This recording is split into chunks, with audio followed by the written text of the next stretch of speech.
pro-Palestinian. What's up? How you doing? So we are on the Azera. Why did, as everybody heard, 400 people died? I tried to translate from the Netherlands side, and it sucks. But I'm gonna let you know, free Palestine. We have the right to speech. We have human rights, and we have to have the First Amendment, of course. So let's go at it. So the explainer of the new Israel-Palestine conflict: why did Israel break the ceasefire in Gaza? Israel resumed its relentless bombing of Gaza overnight on Tuesday, killing more than 400 people and sowing terror. The world awoke to the shocking news that Israel had resumed a general war on Gaza. Question abounded: how many were hurt, and why is this happening? How did we get there? Recommended stories. We got Israel's resumed war on Gaza. Israel uses forced evacuation and deadly attacks on. But you need to hear this. What is happening in Gaza? Israel killed more than 400 people in overnight attack on Tuesday, launching air raids as people slept in the early hours of the morning. The office of Israel Prime Minister Benjamin Netanyahu released a statement announcing the restoration of Israel war on Gaza. Where did the attacks take place? According to the reports, Israel raids targeted the northern, central, and southern governorates. Al Jazeera Arabic reported that Israel tanks shelled the town of Abadan in Khan Yunis. Al Jazeera target Abu said most of the airstrikes have been on heavily built-up neighborhoods, makeshift schools, resident buildings where people are taking shelter, and this is not the first time. What do we know about the fair? There's at least 404 people has been reported killed by Israel in a few hours. Images emerging from all around showing children amongst the victims. There is an unknown number of people still on the rubble. The government media office said most of the martyrs, missing persons, women, children, and elderly, and in some cases, entire family had been killed. What is the reason that Israel give breaking the ceasefire? Well, in my opinion, there's only one thing, and that is create greater Israel at all costs. Israel doesn't care about people, human rights. They think, like one of the senators says, or Prime, I don't care who the fuck it is, but he said, if we keep babies alive, they grow up and they retaliate, I will do the same. Not gonna lie.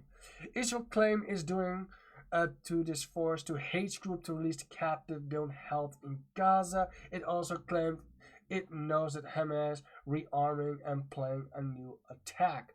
Like, how many lies do we have to hear? Can they prove? No. Every evidence, every fabric they're releasing, they always say things, but they never prove it. And if they prove it, it's 100% false lie. I always say, in America, if you blame somebody, prove that he's guilty. And until that, he's unguilty. But you know what? The world things like America sells. Oh, it's a Muslim country. We can get away with everything. So, however, Israel itself decided to remove itself from the negotiation. Oh, I almost said the N-word. For the phase 2 of the deal will be a mutually see and the end of war, a releasing of 109 Israel captives. Still being held in Gaza. Al Jazeera said Israel had been trying to avoid moving to the second phase of the ceasefire with the backing from the United States, of course, while Hayes Group argued that a deal should continue to phase 2, as agreed upon. The Hayes Group released a statement, and it's on Telegram, accusing Iran of violating the ceasefire and committing genocide. It's called the attack of blatant violation of all international and human convention and law. Because it is international and humanitarian law. So, instead, preferably a humanitarian situation, lack of fuel on the ground meant many of wounded died because they were unable to reach the hospital. The White House said Israel consulted the U.S. before resuming attack. What do we know about the captives? There were about 59 Israel captives left in Gaza, who less is a half are believed still be alive, according to the Israel government. Hate group has accused Israel of violating the ceasefire, risked the lives of captives. The Forum of Family Cabinet in Israel said, the Forum Families Cabinet said, like, their greatest fear has come true and blamed the government for giving up on the captive. We are shocked, angry, and scared about the deliberate disruption of the process returned our loved ones from the terrible captive of hate group. The Hostage and Missing Family Forum stated a statement. Hostage Family Forum, the greatest fear of the family, the hostages, and the citizen of Israel has to come true. The Israel government has chosen to give up on the hostages. We are shocked, angry, and scared about the deliberation disruption of the process return. What led to the escalation we told you about? Israel claims to negotiation eventually. So we can, like, when you both agrees to a ceasefire, yeah, I already know since day one when they said we're gonna make a deal, like how in the UN, in the VM, how many medication ideas thrown off by the America and the shameless Israel. All of them. They don't want peace. Put it in your head. They don't want peace. All they want is a greater Israel, and that Trump, that big fat baby of America, wants to have his own probably his own casino world in Gaza. He wants resources from other countries. Who is the biggest threat of human civilization around the world? Who is the biggest threat of our safety in every country? It is Israel and the American government. Like, I feel bad. Hamas still agreed on the terms, retrieving verbal guarantee from mediators, Egypt, Qatar, and the US. The Israel not restart its genocide war against the Palestinians. The US, which supplies the most of Israel, provide unwavering support, as usual, in the negotiation, real leverage against Israel. Yeah, it's a criminal. But Israel said it was only doing for its captives, right? That is very, very hard to believe. Israel war in Gaza is also a part of a wider conflict it's waging across the region, claiming that is necessary for its security. Sounds familiar, American government? It has been bombing southern Lebanon pretty much since the ceasefire was signed to be between it and the Liby's government on March 16. It killed 4 people in 2 villages. The state United Israel killed 2 people in Syria city of the Dera, claiming it was targeting remnants of the regime. Syrian President Assad it was not very clear concern of them. It's not the first one. It's an accident. What is more, Israel continued its violent campaign of raids, occupied the West Bank refugee camp. It is so true. Like, they don't care. They don't care. Like, you cannot say, like, oh yeah, for national security we are attacking. Like, this is so, I have no words. I'm sorry, I have no words. It is seriously, Benjamin Netanyahu sounds like acting like the American government. Oh, we need Canada for national security. What national security? The only who creates war, who supports a genos in Palestine, created attack by Israel? How? Like, Is this usually the new era that we're gonna live in? Is this Cyrus like?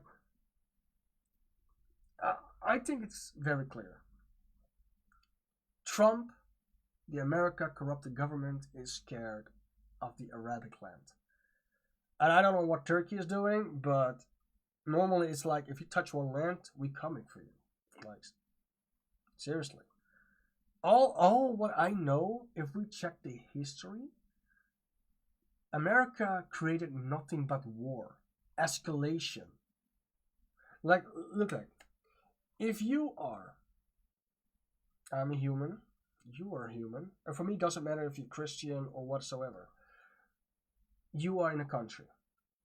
Everybody gets along. Sometimes you don't have you. Sometimes you have a rotten apple, and sometimes you don't. You have to be a little bit lucky to meet a good persons. But now you look at like in history. We know the history. That's why we standing up for uh, pro palis.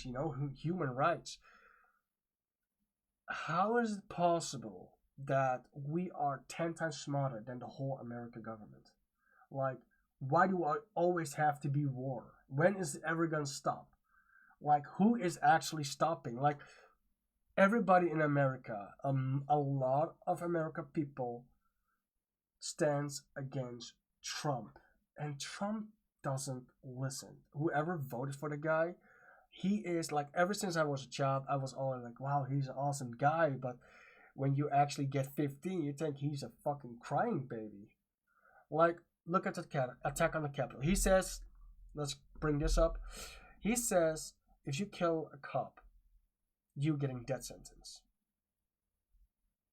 What happened to the Capitol again, Trump? You tell your supporters to attack the Capitol when a person died and a cop. So, and now you're gonna say like, if I tell it in Israel, I will be arrested. Like, what is a terrorist these days? Like, I'm seriously. So, if my country is under attack, well, not my country, but if this country is under attack, yeah, I'm Turkish Muslim, and we getting invaded by, let's say, Israel or Russia, or I'm not gonna fight Russia, but I'm gonna fight the corruption. Let's keep. We're gonna fight a corruption regime, yeah. And I'm just a civilian, and I stand up, and I try to save many people as I can. Am I a terrorist? No, because I fight for this country. Because hey, you fight for a little bit corruption from the Netherlands, you get maybe rewarded, but they don't give a fuck about you. Every corrupter only think about self. Like every soldier that stands for years for the government, they don't give a fuck about you. You are replaceable. You are expendable. They don't care about. Look at Aaron. Aaron sacrificed, burned himself alive to make the America and military alive. Ever since he done that, military standing up against the government. And we need to keep standing up. Don't give up. But, ladies and gentlemen, I hope my video was for the first time good. I appreciate it. Cheerio.